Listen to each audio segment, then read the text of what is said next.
speaking of a guy that we will be seeing this weekend, let's bring him on. He is a compa. He jumped on after Chargers and Raiders to give Gilberto crap about him choosing them to win and them to make the playoffs.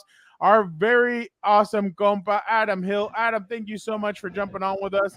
How are you doing today? I'm all right, but I might have to reconnect. You hear me at all? Yeah, we got you. We got you. Okay, cool. Good. Where are you if you're able to share? Where in the world is Adam Hill? I can tell you, I'm actually at a. Oh, hold on. I just ordered food too, so it's on the way. Thank you so much. I'm actually at a spot called Jason's Deli. Okay. Got a plate of Adam's vegetables. at a famous Delicious. Chinese spot in Tijuana. Okay. It's No, either that and TJ. got a plate of Either vegetables. TJ or Panera Bread. I thought would have been my guess, Adam, but No, it's actually better than Panera Bread. It's a spot called Jason's Deli. There's salad bar, and I love it because there's a booth. There's a booth in the back, away from everyone. It's got Wi-Fi. It's got an outlet at the booth. I use the same booth like 4 times a week. Great. Okay. There you go. They I got know both carrots and cauliflower, so I'm happy. Adam, what do you make of UFC 306 this weekend? UFC at the Sphere, Sugar Sean O'Malley against Marab. Just what are your thoughts so far of what that card's going to look like and the Sphere in general? I mean, I think it's really cool. I think the venue is the star of the show. Hyping it up for a while. Yes, and I talked to him on the phone the other day. He's very excited about it. What was that phone call like? It was good. Went smoothly. He's really trying to promote the fact that it's here and excited about it for sure. But I think the venue is the star of the show, right? Like, yeah, I know the fights are going to be decent. I know Mirab and Sean O'Malley is going to be really good. Actually, Sean O'Malley, an old fight is on right here. By the way, broken headphones are broken on this trip, so that's nice. You can tell once it's hanging off here. It's cauliflower right there. It is. Well, here's cauliflower. We're good. Put it in your ear. I think the Mirab and O'Malley fight is going to be really good. Obviously, I think Alexa and Valentina have a score to settle. That's going to be a good fight. Like, there's some decent like prospects up and down the card. Like, the fights are good. I don't want to diminish those, but the venue is the star of the show. I don't think there's any question about that. And I think the way that they're going to use it, I mean, they brought in producers and directors from all over Hollywood. They have like so many Emmys, Oscars. They have Video Music Awards, the most prestigious awards of all. All these people that have worked on all these great projects, and they're all coming in to create this like experience, right? It's going to be a movie. They're going to show like part 1 before the first fight, part 2 before the second fight. Like, it's going to be a whole narrative that's woven throughout the whole show. I think it's going to be incredible. But also, Dana said last night, like, hey, look, it could suck. Like, we don't know. Like, it could be out there and it could not work and it could look silly and goofy and maybe it doesn't work. So, maybe Michael Bay will be there and they'll have explosions and Spielberg. Spielberg and all this. That's the plan. Michael Keaton will show up as Beetlejuice and all that. M. Night Shyamalan, why not? Just keep it coming. Just a real twist. Conor McGregor comes in and fights. Ooh, that would be awesome. If it's an M. Night Shyamalan film, that has to be a big twist. Stanley Kubrick. I'm just naming a bunch of random people. Adam, what do you make of it? This could be all just dumb rumors, but if you have something to say, go ahead. I don't want to cut you off. No, I said that I don't know any more directors, so I'm not going to be able to help you anymore. I'm just doing I've been watching a lot of Halloween movies because Caroline loves movies during this time of year, Halloween movies. So I just watched Shining for the first time in a very long time. So there you go. But to go back to the point is, I don't know how serious this is because obviously you see a lot of crap on IG or Twitter and they're saying, oh, ticket sales are struggling for the Sphere, UFC Sphere, they're open price. Is that legit? And then I guess maybe kind of another part here, is the venue enough to sell this event when the tickets are very pricey to get in and it's very exclusive, very VIP kind of like? I kind of think it is, but clearly it wasn't because they did have some trouble selling, and they'll fight back and say, look, every fight that they have, every event that they have, especially in Vegas, sells the last week. Like, that's just how it works with UFC. If it's a Conor McGregor fight at MGM, they sell the most tickets the last week. So they weren't that worried about it from that regard. But if you look at the ticket prices, yes, they were astronomical. I mean, The cheapest tickets were like $3,000. It's crazy. So they were going to come down at some point, and secondary market was obviously going to push them down too. Um, it was going to happen, but like to me, the venue is enough to sell it. Like, I think I told you guys, and I'm not, giving away anything crazy of my plans or whatever. But I have to cover the Raiders game this weekend in Baltimore, but I'm staying to cover the Sphere because I do think it's that unique. I do think it's that interesting. I do think it's that important of an event. It's probably the only event that's ever going to be there. I don't foresee another combat sports event trying to go there because it's still cost prohibitive and everything else. So it could potentially be a once in a lifetime experience. Maybe UFC does it at some point if it's a Conor McGregor fight. Maybe they try to pull it off or something, but I don't think they will. So this might be the only time to ever see it. So is the venue enough to sell? Like if I had that kind of money to actually spend, like yeah, I probably would. Like I think it is going to be that cool.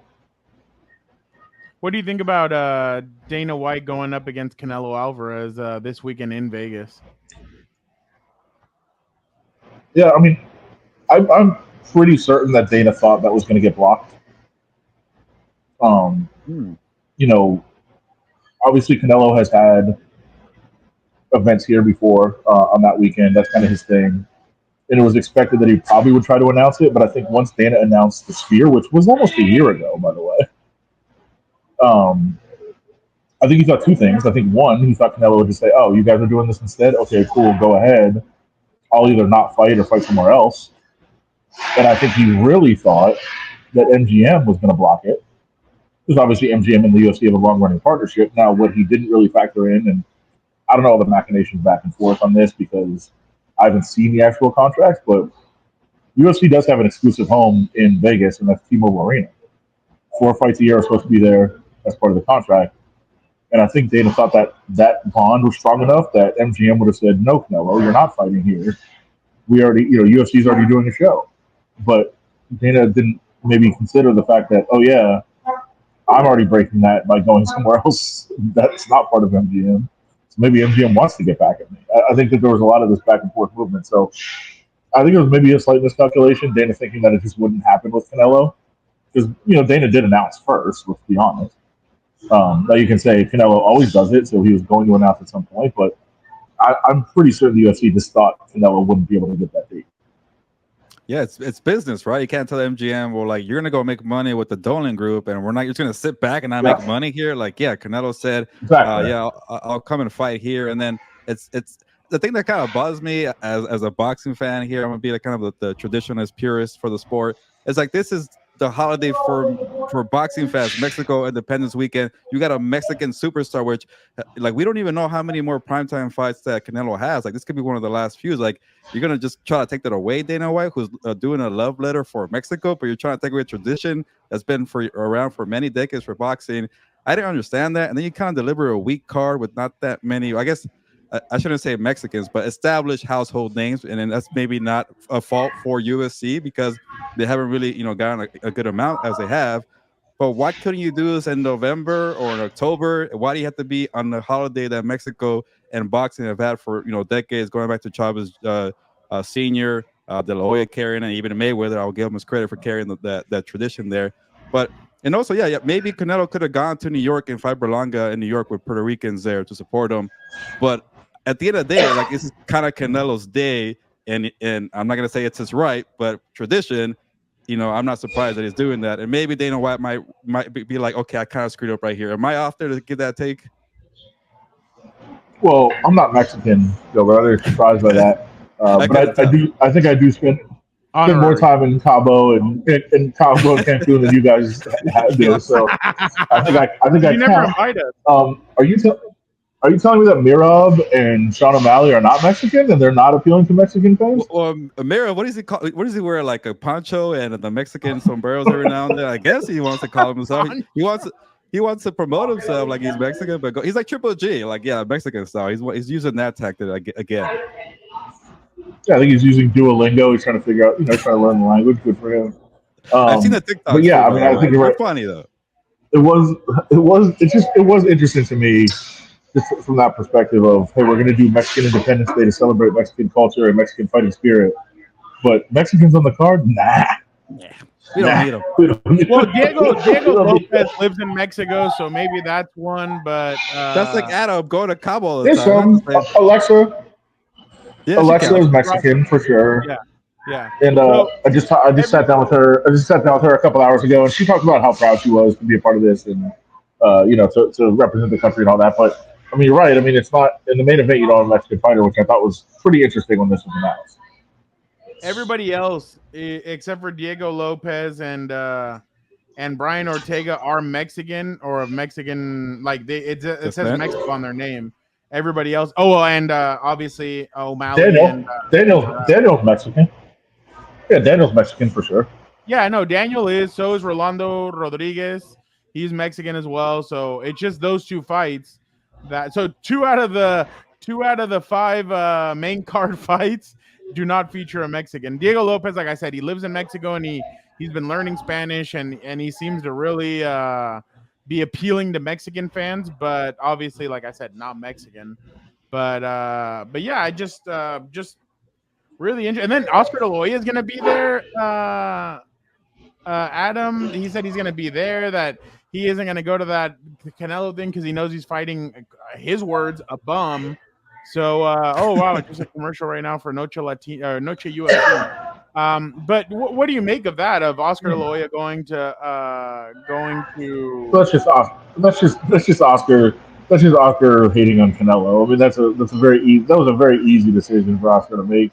Like that was always going to happen. It's more funny than anything.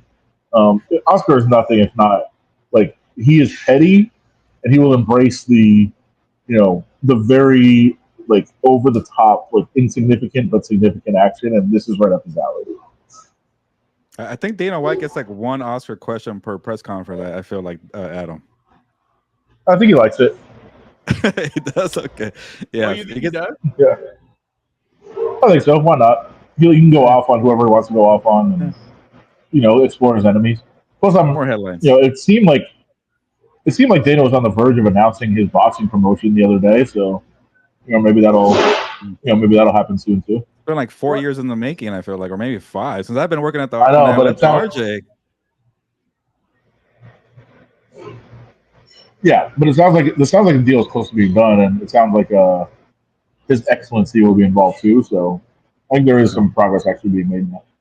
Do you know if he's like a prince in Saudi Arabia? Why do we call him that? I don't understand this. Maybe I'm just ignorant when it comes to that title for him. Oh, I do it to be funny. I don't know why. So do I. I don't know. I don't. It's like calling a coach. Hey, a coach Pierce or Coach Harbaugh. Like, talk about this. Yeah, coach. Hey, coach. I would say coach.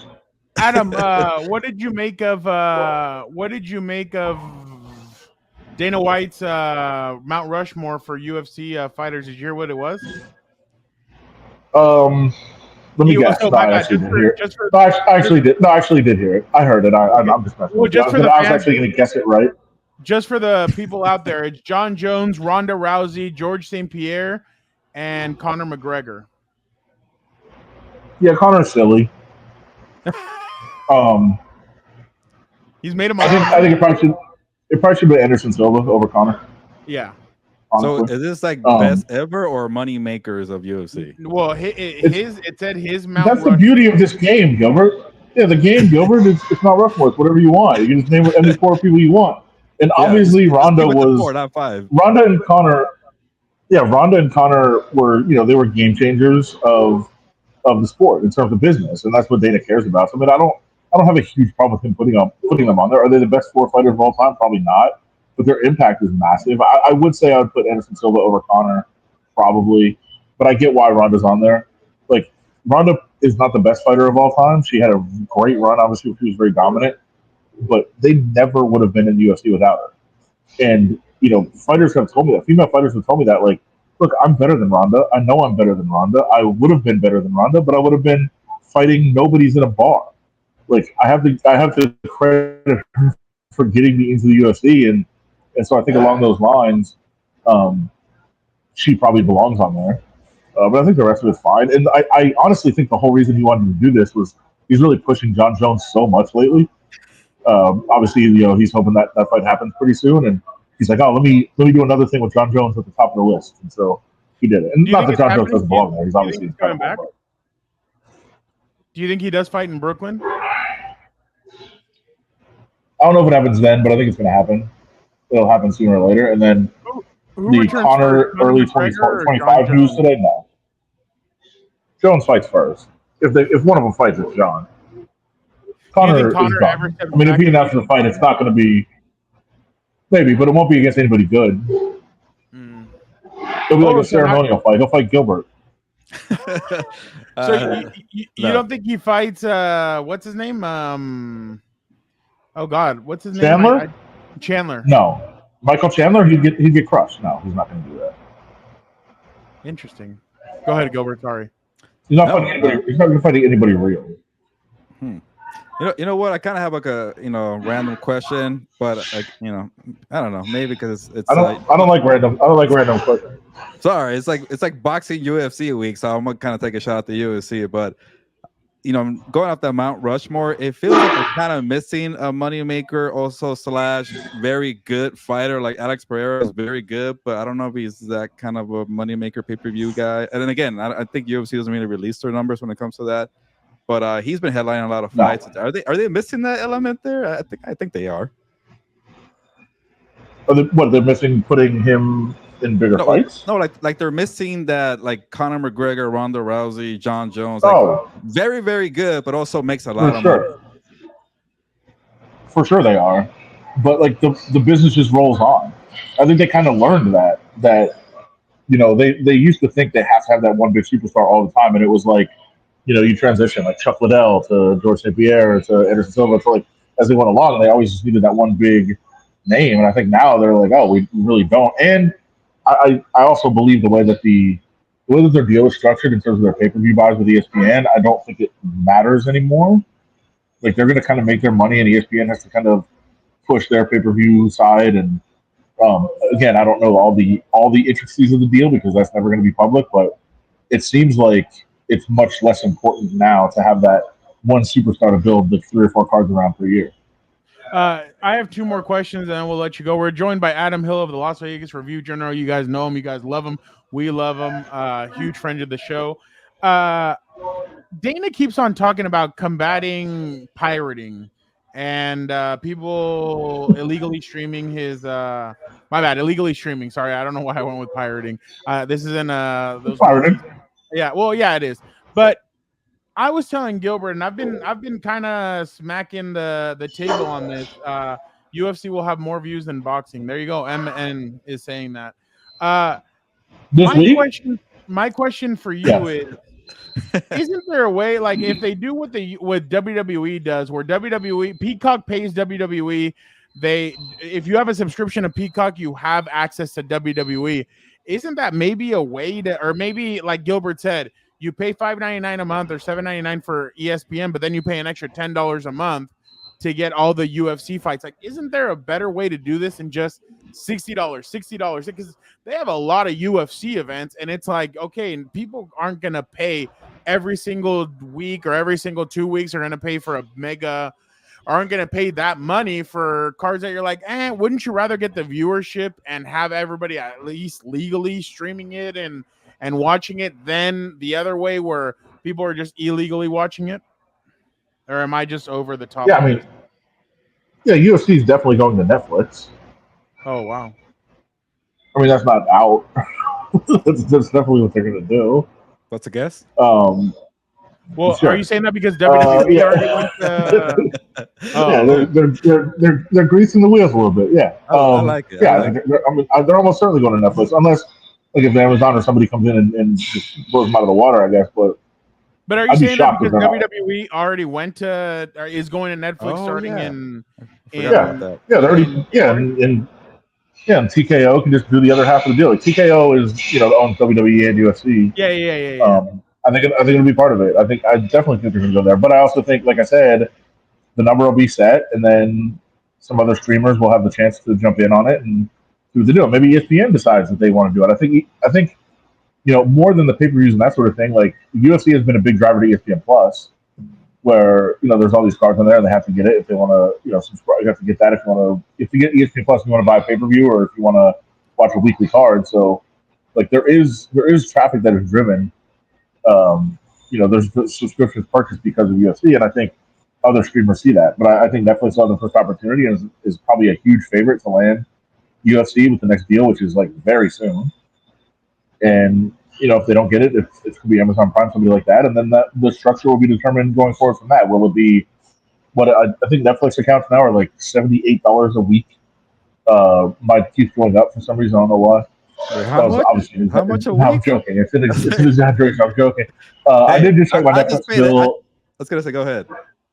I think my Netflix bill last month was like $34. What? Because I have like all these relatives just keep signing on, and they keep charging you more. Like, what is going on? Shit, but yeah, I mean, I think Brad that shares a password. Then you're the guy that gets stuck. We love people like you, but it sucks for you. Yeah, my dad. I'm like, Dad, what are you get your own Netflix? What are you doing? My mom was too. Like, what are we doing here? So yeah, I mean, people keep signing on to my Netflix and it's more, and then I'm like, oh, this is crazy. But yeah, if you say it's $20 a month for Netflix or whatever it is, and then each pay-per-view is another 10 or 20 or whatever, or you just say it's $200 a year to get all of them, $200 extra a year, whatever it is. I mean, I think there's going to be some price structures built in, and they will go to a streamer, and they'll try to figure that out going forward. And my last question is, obviously, and again, we appreciate you jumping on. WWE is headed to Vegas for WrestleMania. How big do you think that's going to be? 1, 2, are you going to be there? And 3, do you feel like the UFC will do something with WWE because it will be in their backyard in Vegas? As long as my tribal chief is there, I'll be there. Exactly. I was like, yeah, ding. our tribal no. Our tribal chief will be there. You know he's going to be there. That's too big time. Is it left or right? I always forget. It's always the right. I don't know. Okay. Or the left one. Yeah. Don't go left. Don't go left. What are you doing? No, this is my right. You did left first though. Yeah. No, I did. I messed it up, but now I'm doing it. But do you think the UFC will do something? I got very into Cody and Roman Reigns, and then when Cody won, I was out. Done. Never again. The tribal chief is back though. Survivor Series is going to be huge. I heard. Yeah, it's going to be. I heard. He's a casual like me. He's going to come back in Royal Rumble. He's going to come back Royal Rumble season. No, I think he's going to watch Survivor Series. I got too invested. He's going to watch. I got too invested. There's no chance on planet Earth that doofus Cody Rhodes would beat Roman Reigns in a fight. Just wouldn't happen. I'm out. I'm out. Never again. I cannot wait till they offer Adam, the tribal chief, to do a story for I did one already. I did one already. I did a one-on-one. I did a story on him. Yeah, you should ask him off camera about it. It's actually pretty interesting. Yeah, I don't think I can say it on camera. I need to hang out more with Adam Hill. But so what? Yeah, the UFC will do something with WWE. What do you think? Actually, the funnier one was Drew McIntyre. That was you got to interview him too? Yeah, on the phone. It was great. Yeah, I bet. All right. We appreciate you, Adam, so much for jumping on with us. You already have me fired up for this. But again, thank you so much, Adam. We will see you on Saturday in Las Vegas. Again, you are awesome. You are the best. And broccoli is fantastic. It is. I love it. Tell Gilbert's friend and colleague he says hello. For sure. Okay, good to know. Love that guy.